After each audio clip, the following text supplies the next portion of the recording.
Hey guys, what up? It's Spider-Bite here, and I got another full game of Ghost Recon Future Soldier. I know there were a lot of comments and a lot of stuff going on in the video I posted yesterday regarding my very initial thoughts on the beta, and that's after having played basically a couple of games. Well, I went back and I played a bunch more games actually with Hypermole and Courtroom, and we did fairly well. We did well. I mean, we won every single game. Let's put it that way. Um, yeah, figured out how to sprint, figured out a lot of stuff, and started using the cover system more. And here I am sprinting to the first objective. I'm like, Hyper's right behind me. I'm like, Hyper, I'm gonna go and get it. You cover me. But it's very squad based. It's very tactical. You have to. I mean, if you're not playing with a squad and you're not playing with other players or communicating with them, I mean, it's going to be a difficult game to pick up. It's more tactical and squad based than like a Battlefield 3. I'm gonna, people always say, "Oh, you can't compare this game to another game. You can't compare it to this game." You know what? The majority of the people that are watching these videos on our channel have played Call of Duty, have played Battlefield, and you got to draw comparisons. I mean, they're of course it's a different game. It's an entirely different game. You cannot compare it. Yes, I can compare it. Because there are elements of it that exist in other games. All kinds of elements that are taken from other games and exist in other games. So yes, I will draw comparisons sometimes. So two of the things that I mentioned that I really didn't like or care for much. One was the host migration, and when the host migrates, you basically end up respawning at your base. I don't know how that guy didn't even see me. And I started using sort of the aiming down the sights a little bit. It's difficult to get used to. You actually have to, when you're hitting L1 and then R1 to fire, and you're hitting R3 and aiming at the same time. It just takes a little getting used to, and I often hit R3 when I don't mean to. Even when you're hip firing, if you hit R3, you'll aim down your sights like that. So yeah, with the host migration, I mean, it just sets everybody back to their base, and there's an entirely new objective, and for whatever reason, and maybe that equalizes the game somehow. It just kind of, it sucks if you're in the middle of capturing an objective, or you're holding the objective and you're doing very well, and the other team loses, or somebody leaves, and you end up getting a host migration. It's just annoying because you lose that advantage, and you basically start all over again. It's like, yeah, I had that advantage, especially if it was a hard-fought game, and you're in that objective, and you're taking it over, and you're almost done, and then all of a sudden the guy leaves, and you're like, oh man, so we just lost it, and we're basically starting fresh again. The other thing had to do with the spawning, okay? And I completely understand why they don't necessarily want you to spawn in when your teammates are not only in combat, or they're near an objective, or there's intel. I think it's intel nearby. Oh shit! Dude, the guy was in my way.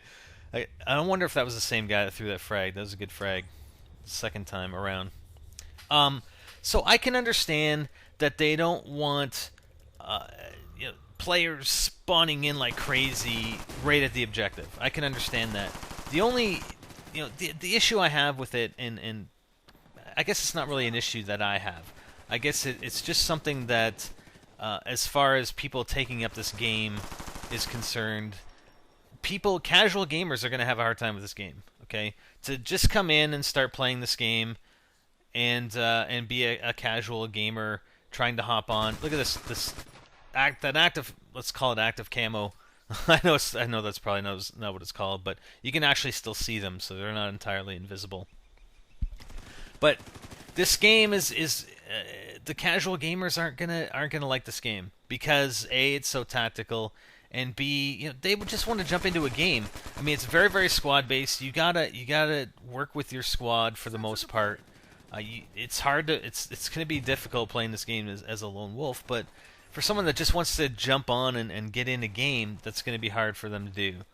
And it's going to turn, I can see it turning off the casual gamer, which may be fine for people that are more competitive, but it just it just reduces the audience, it reduces the consumer base for the game.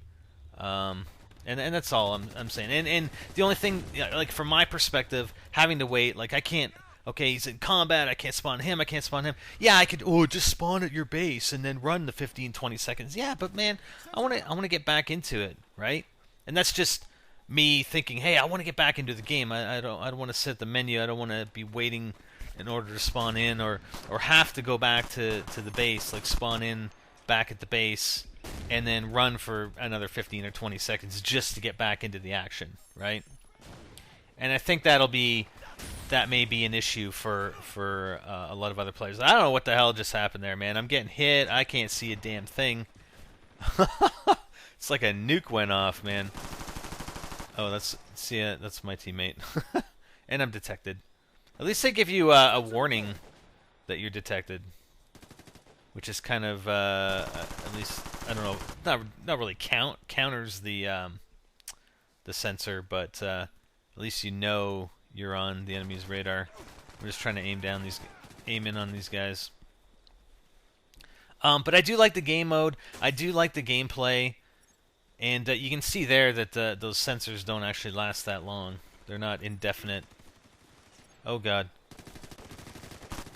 Oh, I thought he was hitting me. Oh no, that guy's. Oh, aim. So yeah, it's gonna take a lot of getting used to. I mean, if you're used to playing games like Gears of War and stuff like that, I'm sure you'll do well with it, and you'll pick it up fairly easily. For me, not having played a third-person shooter in quite some time, it's just going to take a little getting used to. But I'm not doing half bad here. I'm not doing half bad. The objective is in there. I'm just defending it. But I really, honestly, I did enjoy the gameplay, and I did enjoy, and mostly it has to do with the players that I'm playing with. You know, I'm playing with Hyper. I'm playing with Courtroom, and we're working together. We're on Skype because the comm system on the PS3 isn't that great. It worked for a bit, and then it cut out on us, and then we ended up just going on Skype. But we're communicating and stuff like that, and still trying to figure stuff out. What the hell? What? I don't know. I don't know what that was all about. Didn't have a teammate indicator on him. Anyways, I've been picking up other people's kits as well.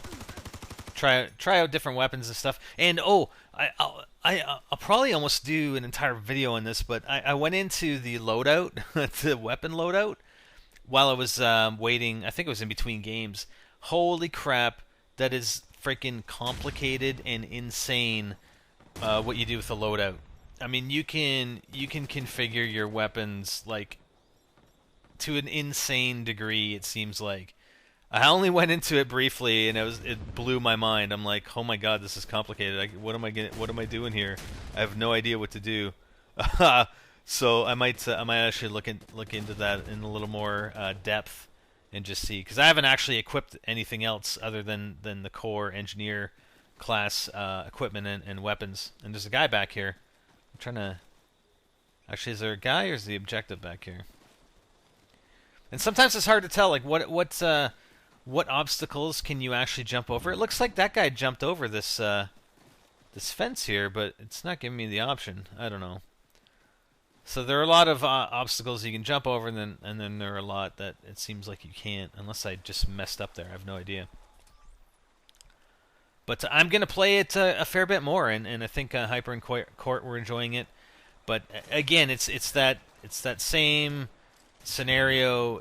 You're going to need to play with some friends in order to get the most out of this game. And I think a lot of people, if they don't do that, if they try to play on themselves and go into random squads and be lone wolves, that they're not going to have a lot of fun with it, and it's going to be a bit disappointing for them. And that's just my opinion, guys. Like I said, and even in that initial beta impressions, it's all just my opinion, right? So And that's what I thought. When I first started playing a game, yeah, I was looking at a lot of the negatives, but I'm looking at a lot of the positive, and there are a lot of positives for this as a tactical shooter, and I think I'm gonna enjoy playing it. We'll see how you guys enjoy watching it, right?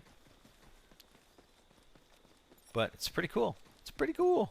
I gotta try and use some of that stuff that I mentioned in the videos from yesterday, um, with the putting locations on the map. Oh, one other thing. Oh, I should say this too.